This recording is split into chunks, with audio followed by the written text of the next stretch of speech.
السلام علیکم dear students, آج کا لیسن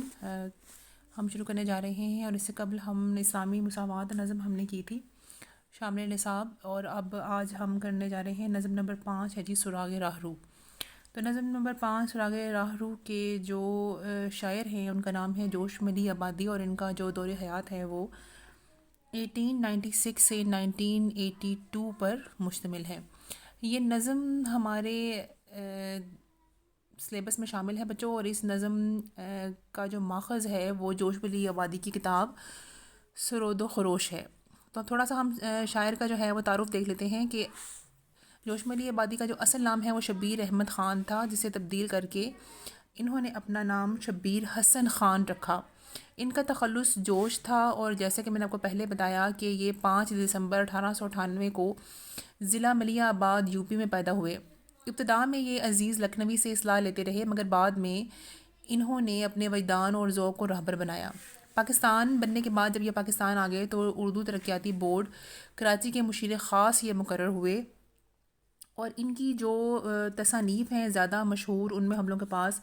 روح ادب، شعلہ و شبنم، سموم و صبا، جذبات فطرت، سرود و خروش جس میں سے یہ نظم لی گئی ہے، عرش و فرش، نقش و نگار، شاعر کی راتیں جو ہیں وہ ان کے مجموعہ ہائے کلام ہے۔ ان کی ایک اور مشہور جو چیز ہے وہ ان کی آب بیتی یادوں کی بارات ہے،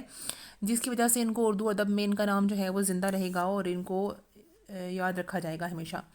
اتنا اپنا اعلیٰ مقام جو ہے وہ اردو ادب میں پیدا کرنے کے بعد بالآخر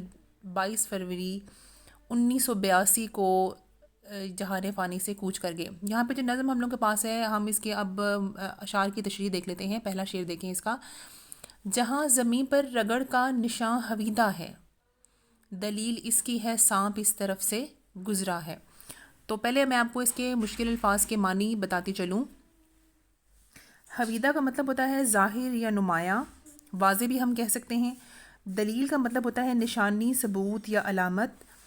نشان ہلال نما کا مطلب ہوتا ہے، نشان کا مطلب ہوتا ہے جی پہلی رات کی طرح کا چاند۔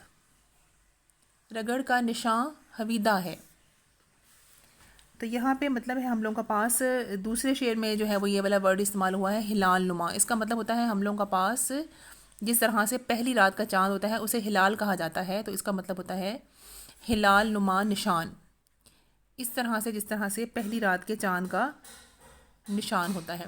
پہلے ہم اس کے پہلے شعر کے ہم نے مشکل الفاظ کے معنی دیکھ لیے، دوسرے میں سے بھی میں نے آپ کو بتا دیا کہ ہلال نما نشان کا مطلب کیا ہوتا ہے۔ تو اب ہم ان دونوں اشعار کی تشریح کو جو ہے وہ دیکھ لیتے ہیں۔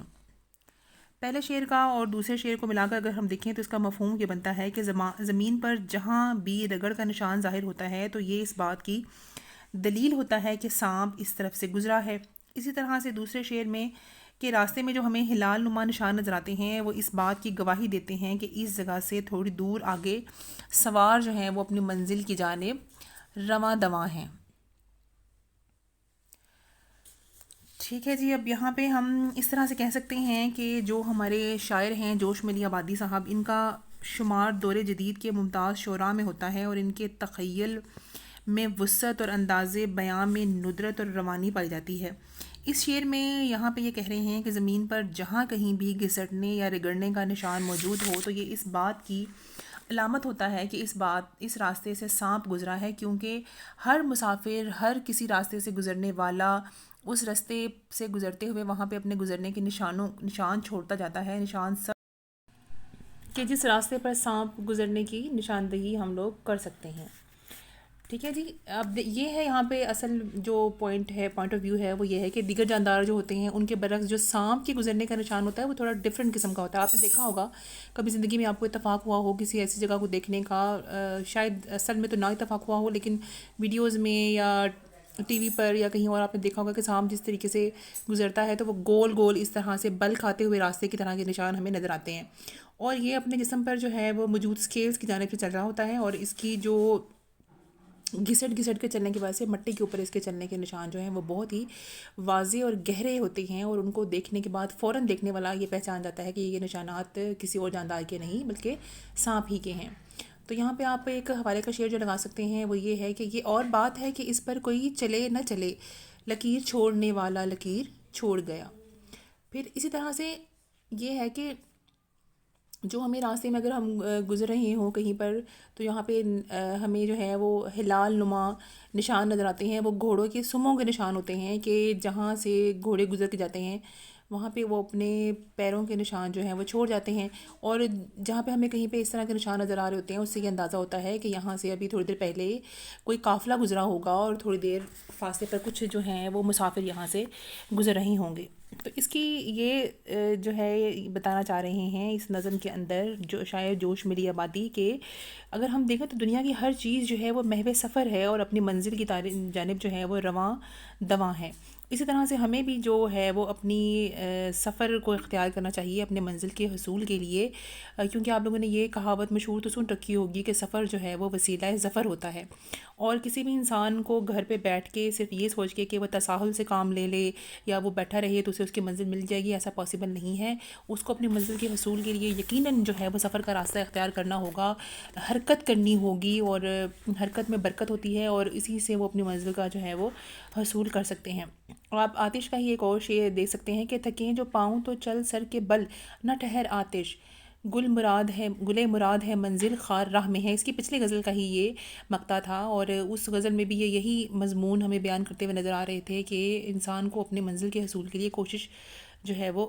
کرنی ہے۔ اور یہاں پر اس نظم میں جوش ملی آبادی جو ہے وہ ہمیں یہی سبق دے رہے ہیں کہ جو لوگ کوشش کرتے ہیں، محنت کرتے ہیں، وہ اپنی منزل تک جلد جو ہے وہ پہنچ جاتے ہیں۔ اسی طرح سے ہم یہاں پہ سورۃ العنکبوت کی آیت نمبر 69 کو حوالے کے طور پہ استعمال کر سکتے ہیں کہ جو لوگ ہماری راہ میں مشقتیں برداشت کرتے ہیں ہم انہیں ضرور اپنی راہیں جو ہیں وہ دکھا دیتے ہیں۔ اور ایک اور شعر جو آپ حوالے کے طور پہ استعمال کریں گے وہ یہ ہے، چلتے رہو کہ چلنا ہی شرط سفر ہے یا، چلتے رہو کہ چلنا ہی شرط سفر ہے یا، عارف کوئی سفر رائے گاہ نہیں۔ چنانچہ منزل پر وہی لوگ پہنچ پاتے ہیں، وہی مسافر پہنچ سکتے ہیں جو محنت، ہمت اور جرأت سے کام لیتے ہیں، جبکہ جو کم ہمت لوگ ہوتے ہیں وہ کبھی بھی منزل پر نہیں پہنچتے بلکہ وہ راستوں کی دھول میں ہی جو ہے وہ گم ہو جاتے ہیں۔ تو اب امید ہے کہ آپ لوگوں کو ان اشعار کی جو تشریح ہے وہ اچھے طریقے سے سمجھ میں آ گئی ہوگی۔ اس کے